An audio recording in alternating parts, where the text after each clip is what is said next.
વિદ્યાર્થી મિત્રો, ચેપ્ટર 5 ઉદાહરણ 8 પૃથ્વીનું ચુંબકીય ક્ષેત્ર વિષુવવૃત્ત પાસે લગભગ 0.4 ગોસ જેટલું છે. પૃથ્વીની દ્વિધ્રુવી ચાકમાત્રા એટલે કે ડાયપોલ મોમેન્ટ શોધો. વિષુવવૃત્ત પર તમને બી આપ્યું છે 0.4 ગોસ. 0.4 ગોસ એટલે 0.4 ઇન્ટુ 10⁻⁻⁴ ટેસ્લા અને ડાયપોલ મોમેન્ટ શોધવાની છે. હવે વિષુવવૃત્ત પાસે ચુંબકીય ક્ષેત્ર લઈએ આપણે. વિષુવવૃત્ત પાસે ચુંબકીય ક્ષેત્ર બી બરાબર μ0/4πm/r³. હવે આર ક્યાં લેવા જવાના?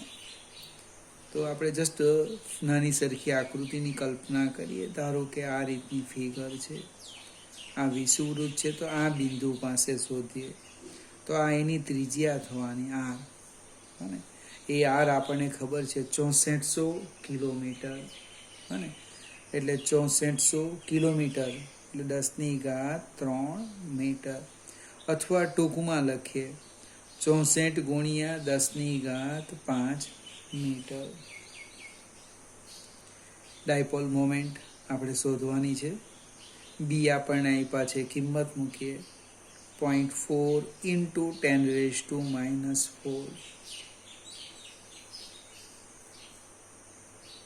બરાબર μ0/4π ડાયરેક્ટ લખીએ 10⁻⁻⁷ ઇન્ટુ m/r³. 64⁵ ગુણ્યા 10⁵5 × 3 એટલે 15. હવે એમને સૂત્રના કરતા કરો.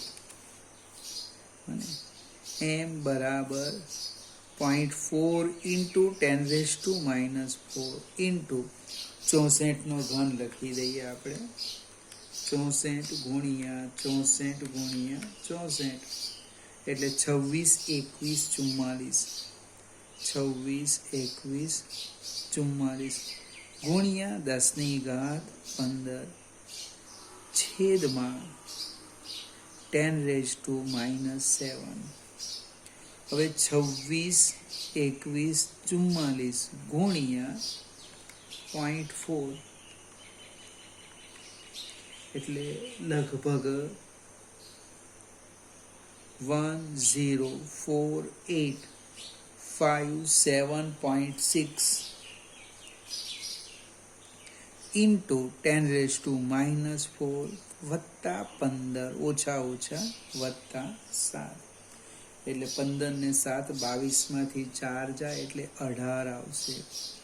1048576 ઇન્ટુ 10⁻18. થોડું સાદું રૂપ આપીએ આપણે. દશાંશનો ડાબી બાજુ ખસેડો એટલે ઘાટ વધારવી પડશે. 18 છે ને 19 20 21 22 ને 23. 1.0 આ 8 છે એટલે અહીંયા થવાના 5 ગુણ્યા 10⁻23 એમ્પિયર ઇન્ટુ મીટર સ્ક્વેર. ફરીથી સેજ યાદ કરી લઈએ. દશાંશનો જમણી બાજુ ખસેડીએ તો ઘાત ઘટાડવાની અને ડાબી બાજુ ખસે તો વધારવાની. જેટલી ખસેડીએ એટલી. અહીં 1 2 3 4 ને 5 ખસેડે એટલે 18 ને 5 23. આ આપણો એક્ઝામ્પલ હતો, 8મો એક્ઝામ્પલ. સેજ આપણે આગળ જઈએ. 9મો એક્ઝામ્પલ.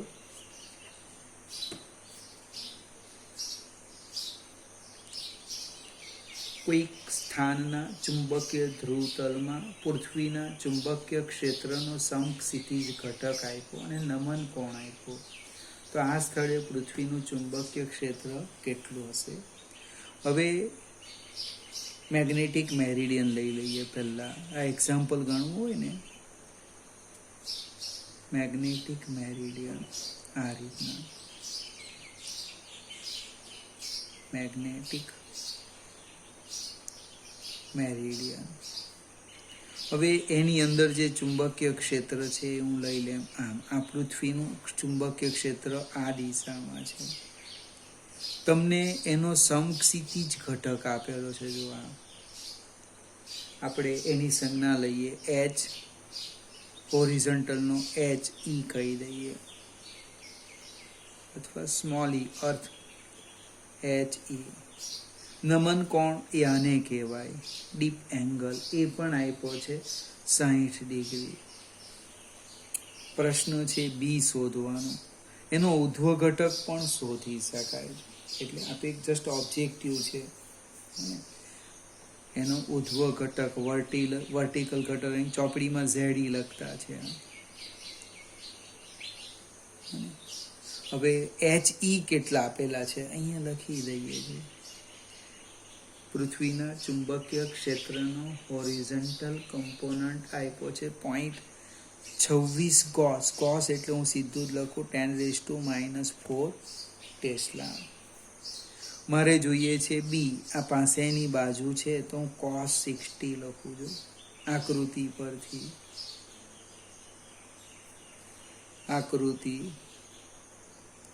પરથી.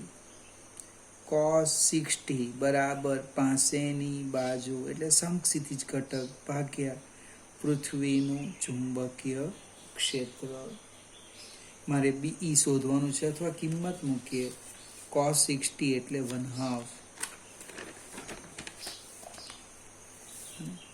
1/2 આમ લખી દઈએ બરાબર એચ ઈ 0.26 ગુણ્યા 10⁻⁴ ડિવાઈડ બાય પૃથ્વીનું ચુંબકીય ક્ષેત્ર.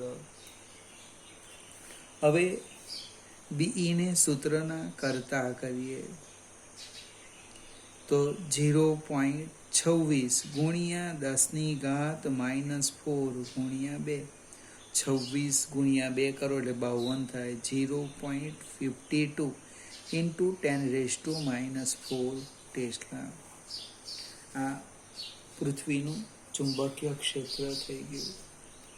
તમને એવો પ્રશ્ન પૂછે પૃથ્વીની જગ્યાએ તો એનો ઉધ્વ ઘટક શોધો તો 10 લઈ લેવું. 10/60 સામેની બાજુ ભાગ્યા કર્ણ. ખ્યાલ આવશે ને? એટલે આ મેગ્નેટિક મેરિડિયનથી આપણે આ ચુંબકીય ક્ષેત્ર આ દિશામાં છે પૃથ્વીના, એના આ બે ઘટકો. આગળ જઈએ. 10મું એક્ઝામ્પલ એ 4 માર્કમાં પૂછી શકાય એવો છે. એમાં પ્રશ્ન જે રીતે આપ્યા છે. એક સોલેનોઇડમાં ગર્ભમાંના દ્રવ્યની સાપેક્ષ પરમિએબિલિટી આપી. આપણે લખતા પણ જઈએ. સાપેક્ષ પરમિએબિલિટી એટલે μr રિલેટિવ 400 છે. સોલેનોઇડના આંટા ગર્ભથી અવાહક વડે જુદા પાડેલા છે. આંટામાંથી 2 એમ્પિયર વિદ્યુત પ્રવાહ પસાર કરતા પ્રવાહ આપેલો છે. સોલેનોઇડમાંથી પસાર થતો પ્રવાહ 2 એમ્પિયર છે. 1 મીટર દીઠ આંટા આપેલા છે એટલે n. એ n આપેલા છે 1000. એકમ પણ લખીએ આંટા પર મીટર. ત્યાર પછી છે પ્રશ્ન છે, વારાફરતી શોધીએ. 4 પ્રશ્ન છે. એચ ચુંબકીય તીવ્રતા. પહેલો પ્રશ્ન હું લખું છું અહીંયા. જો ચુંબકીય તીવ્રતા H બરાબર NI. થિયરી યાદ કરવી પડશે. પૂરેપૂરા મેથેમેટિક્સ સ્ટેપ હતા. n 1000 ગુણ્યા 2 એટલે આવવાના 2000 બને એમ્પિયર પર મીટર. આ એમ્પિયર ને એકમ લંબાઈ દીઠ આંટા એટલે છેદમાં લંબાઈ છે. આ આપણો પહેલો પ્રશ્ન સ્મોલ a. બીજો પ્રશ્ન છે બી શોધો. ચુંબકીય ક્ષેત્ર, દ્રવ્યની અંદર ચુંબકીય ક્ષેત્ર તો કે બી બરાબર મ્યુ એચ. પણ મ્યુ તમને આપ્યા નથી કે દ્રવ્યની પરમિટિવિટી કેટલી એ નથી આપી. તો આપણી પાસે એક આ સંબંધ છે સાપેક્ષ પરમિએબિલિટીનો, મ્યુ બાય મ્યુ 0 બરાબર mu R. Mu by mu 0 બરાબર મ્યુ આર. એનો અર્થ એવો થાય કે મ્યુ બરાબર મ્યુ 0 મ્યુ આર એચ. આ કિંમત આમાં મૂકી દઈએ એટલે બી કેટલા થવાના છે? ચુંબકીય ક્ષેત્ર મ્યુ 0 મ્યુ આર એચ. અહીં એચ કાં લખાઈ ગયો? મ્યુ બરાબર મ્યુ 0 મ્યુ આર. કિંમત મૂકી દીધી. મ્યુ 0 ની કિંમત છે 4 pi into 10⁻⁻7 into mu R 400 અને એચ આપણે શોધેલા છે 2000. સાદું રૂપ આપીએ આપણે, જોઈએ કેટલો જવાબ આવે.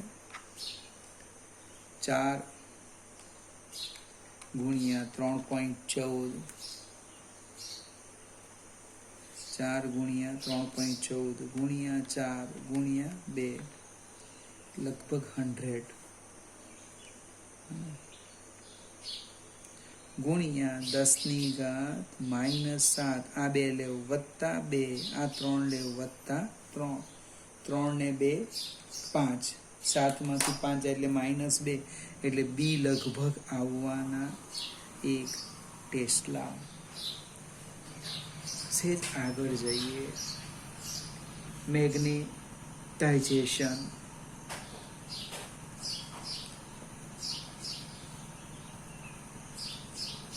મેગ્નેટાઇઝેશન હવે સેજ યાદ કરીએ આપણે કેવી રીતે લખેલું હતું. તો કંઈક સૂત્ર આવું હતું. મેગ્નેટાઇઝેશન આપણે સીમો પ્રશ્ન છે. B by mu 0 minus magnetization is equal to H. આપણે શોધવાનું છે એમને હું સામે લઈ જાઉં. B by mu 0 minus H. હવે કિંમત મૂકીએ. 1/4 પાઈ ઇન્ટુ 10⁻⁻7 માઇનસ એચ 2000. 10⁻7 ઉપર જવાની એટલે એ પ્લસ થશે. અને 10⁻7 ઉપર લઈ ગઈ એટલે પ્લસ થાય. 10⁻7 ડિવાઈડ બાય 4 ઇન્ટુ 3.14 માઇનસ 2000. હવે સાદું રૂપ આપીએ. 1 આપણે 3.14 ગુણ્યા 4 છે. 3.14 ગુણ્યા 4 એટલે એ થવાના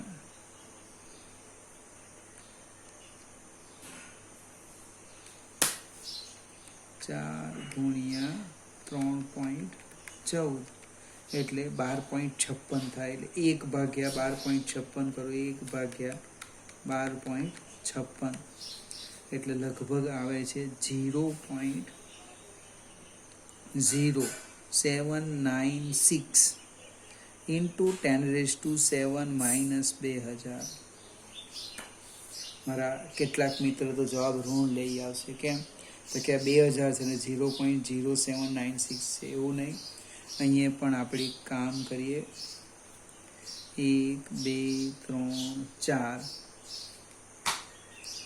એટલે આમ થશે 796 ઇન્ટુ 10⁻³ માઇનસ 2 ઇન્ટુ 10⁻³ આ 3 મીંડા. 10⁻³ બંને બાજુ સરખી છે એટલે 796 માંથી 2 કાઢી નાખો એટલે 794 ગુણ્યા 10⁻³ એમ્પિયર પર મીટર થાય.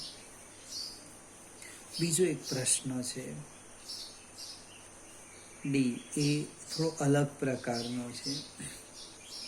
મેગ્નેટાઇઝિંગ પ્રવાહ IM ની ગણતરી કરો. હવે એ આપણે ખરેખર થિયરીમાં નથી આવ્યું, એ જૂના કોર્સમાં હતું કે IM કેવી રીતે. IM એટલે વધારેનો પ્રવાહ, એટલે સોલેનોઇડની અંદર જે દ્રવ્ય મૂકેલું છે એ દ્રવ્ય ધારો કે હું કાઢી નાખું અને બી મારે એટલો જ જોઈતો હોય તો I તો હું પ્રવાહ પસાર કરતો જ હતો, એના સિવાય હું વધારેનો કેટલો પ્રવાહ પસાર કરું.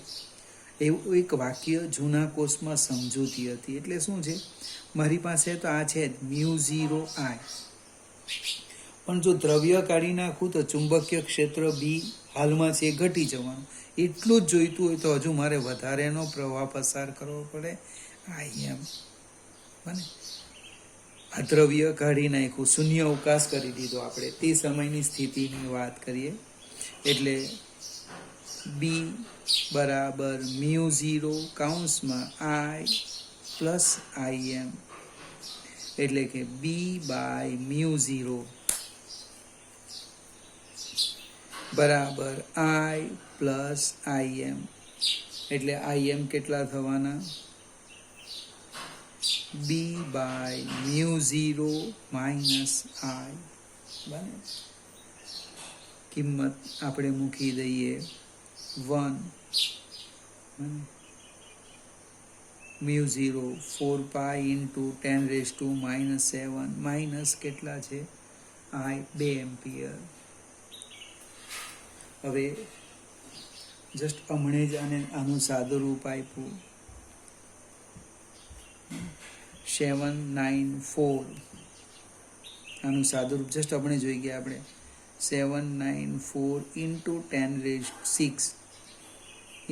10⁻⁶ - 2. એટલે લગભગ કંઈક ભૂલ થાય એવું લાગે છે. હા, સૂત્રમાં ભૂલ કરી હતી. μ0 ni, n રહી ગયો તો μ0 ni, એટલે અહીંયા n બહાર આવશે, અહીંયા n આવવાનો, n એટલે n આપણને એકમ આટાની સંખ્યા આપેલી છે કેટલી? 1000. અહીં સાઈડ પર લખી દઈએ. IM બરાબર B 1/10⁻³ ગુણ્યા 4π × 10⁻⁷ - 2. 7 માંથી એટલે આ શું થવાનું? સાદું રૂપ આપીએ આનું તો લગભગ એ 796 થશે, -2 બરાબર 794 એમ્પિયર. ફરીથી સમજાવું કઈ ભૂલ હતી, ખૂબ મોટી ભૂલ કહેવાય. બી બરાબર μ0 ni, સોલેનોઇડનું સૂત્ર છે μ0 ni, n ભૂલી ગયા એટલે અહીંયા 10 આખી બદલાઈ જતી હતી. આ 4 પ્રશ્ન છે, એ ખરેખર 4 માર્કમાં પૂછવું હોય તો પૂછી શકાય. સેજ આગળ જઈએ, છેલ્લું ઉદાહરણ 11મું જોઈએ આપણે.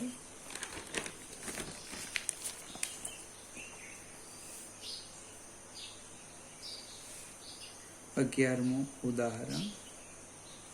ફેરોમેગ્નેટિક આયનમાં એક ડોમેઇન સમઘન આકારનું છે, જેની બાજુ 1 માઇક્રોમીટર છે. એટલે લંબાઈ આપી છે 1 માઇક્રોમીટર, 10⁻⁻6 મીટર છે. ડોમેઇનમાં રહેલા આયન પરમાણુઓની સંખ્યા 1, ડોમેઇનની મહત્તમ શક્ય એવી ડાયપોલ મોમેન્ટ અને મેગ્નેટાઇઝેશન શોધો. આયનનું પરમાણુય દળ 55, એટલે એનો અણુભાર કે પરમાણુ ભાર આપેલો છે 55 g/mol. તેની ઘનતા આપી છે D, ડેન્સિટી 7.9 g/mol. પછી દરેક પરમાણુની ડાયપોલ મોમેન્ટ આપી છે m, 9.27 ગુણ્યા 10⁻²⁻24 એમ્પિયર ઇન્ટુ મીટર સ્ક્વેર. ચલો આપણે પહેલા તો એ જે ડોમેઇન છે એનું કદ શોધીએ. કદ આપણી પાસે જે ડોમેઇન છે નું કદ, તો કે સમઘન છે એટલે L³ એટલે કદ આવી ગયું 10⁻⁻6 નો ઘન 10⁻18 મીટર ક્યુબ. હવે એ ડોમેઇનનું દળ શોધી કાઢીએ. દળ મને આ પહેલું શોધ્યું કદ. હવે બીજું સ્ટેપ દળ. તો દળ એટલે કેવી રીતના, તો દળ બરાબર કદ ગુણ્યા ઘનતા. કદ છે 10⁻−18 ગુણ્યા ઘનતા 7.9. એક મિનિટ, એકમમાં કંઈક ગ્રામ પર સેન્ટીમીટર ક્યુબ છે. ગ્રામ પર સેન્ટીમીટર ક્યુબ એટલે છેદમાં થવાનું. સેન્ટીમીટર ક્યુબ એટલે 10⁻⁻6 ગ્રામ પર મીટર ક્યુબ. કારણ કે કદ આપણે શામાં લીધું? મીટર ક્યુબમાં. કદ મીટર ક્યુબમાં લીધું એટલે આપણે ઘનતાને પણ છેદમાં મીટર ક્યુબ લઈ લઈએ અને ગ્રામ રવા દઈએ. તો શું થવાનું? એનું દળ થવાનું 7.9 ગુણ્યા 10⁻−12 ગ્રામ. જો આમ નહીં લખવું હોય તો આને કિલોગ્રામમાં ફેરવો તો -3 વધી જશે. આપણે શું કીધું? આ બી મીટર ક્યુબ છે, આ સેન્ટીમીટર હતું એનું મીટર ક્યુબમાં ફેરવ્યું. 7.9 ગ્રામ પર સેન્ટીમીટર ક્યુબ હતું. હવે પરમાણુ ભારની વ્યાખ્યાનો ઉપયોગ કરીએ. પરમાણુ ભાર કેટલો આપેલો છે? તો કે 55 ગ્રામ પર મોલ. તો એને કેવી રીતે લખવાના સમજાવું. 55 ગ્રામ 55 ગ્રામ લોખંડમાં, આયનમાં, Feમાં પરમાણુની સંખ્યા Na એવોગેડ્રો. આ ગ્રામ છે તો આ બી ગ્રામ છે. તો 7.9 ઇન્ટુ 10⁻12 ગ્રામમાં પરમાણુની સંખ્યા કેટલી? ખ્યાલ આવશે ને? 95 ગ્રામમાં Na તો આટલા ગ્રામમાં કેટલી? એટલે n આવવાનું. 7.9 ઇન્ટુ 10⁻12 ઇન્ટુ Na 6.023 ઇન્ટુ 10⁻23 આપેલા નથી, આપણે યાદ રાખવાનું. ભાગ્યા 55. સાદું રૂપ આપીએ. આ 7.9 છે, 7.9 ગુણ્યા 6.023 ભાગ્યા 55 એટલે લગભગ 0.865. 0.865 ઇન્ટુ 10⁻11. 0.865 ઇન્ટુ 10⁻11 આટલા પરમાણુ આવેલા છે. એક પ્રશ્ન છે. પરમાણુની સંખ્યા આવી ગઈ. હવે કુલ ડાયપોલ મોમેન્ટ શોધવાના. મને ડોમેઇનની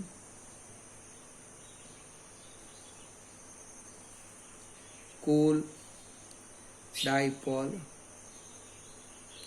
મોમેન્ટ, ડોમેઇનની કુલ ડાયપોલ મોમેન્ટ કેટલી થવાની? તો કે m બરાબર અથવા m ટોટલ લખો. m ટોટલ બરાબર એક અણુની ડાયપોલ મોમેન્ટ ગુણ્યા અણુની કે પરમાણુની સંખ્યા. તો એક અણુની ડાયપોલ મોમેન્ટ આપેલી છે 9.27 ગુણ્યા 10⁻−24 ગુણ્યા n. n આપણે હમણાં આવ્યા, કેટલા આવ્યા? 0.865. 0.865 ઇન્ટુ 10⁻11. સાદું રૂપ આપીએ આપણે. 0.865 ગુણ્યા 9.27 એટલે લગભગ આવવાના 8 બને ઇન્ટુ 10⁻²4 માંથી 11 જવાના, એટલે 9 ને 4 13 -13 M total 9 into 10⁻−13 ampere into metre square. હજુ એક પ્રશ્ન છે, magnetisation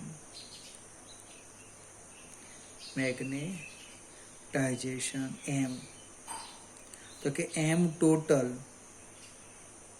divide by volume V, તો કે એમ ટોટલ 8 ગુણ્યા 10⁻−13 છેદમાં કદ 10⁻−18, એટલે સાદું રૂપ આપીએ 8 ઇન્ટુ 10⁵ એમ્પિયર પર મીટર. ફરીથી આ છેલ્લા 2 દાખલા એ આપણા મેથેમેટિક્સ સ્ટેપ છે, મેગ્નેટાઇઝેશન એના ઉપર આધારિત છે, એટલે થિયરી એકવાર જો તો જ વધારે ખ્યાલ આવશે. બાકી તમે સૂત્ર લખો, કિંમત મૂકો તો પહેલા ધોરણનો વિદ્યાર્થી પણ કરી દે. આપણે એને સમજવાનું છે. બીજું, ગઈકાલની જે ટેસ્ટ હતી એમાં માત્ર 36 વિદ્યાર્થીએ ભાગ લીધો, અને ફરીથી રવિવારે ચેપ્ટર 1ની ટેસ્ટ છે. જે વિદ્યાર્થી ભાગ ન લેશે એને પછી હું વોટ્સઅપ પર આ મેસેજ મોકલાવીશ નહીં.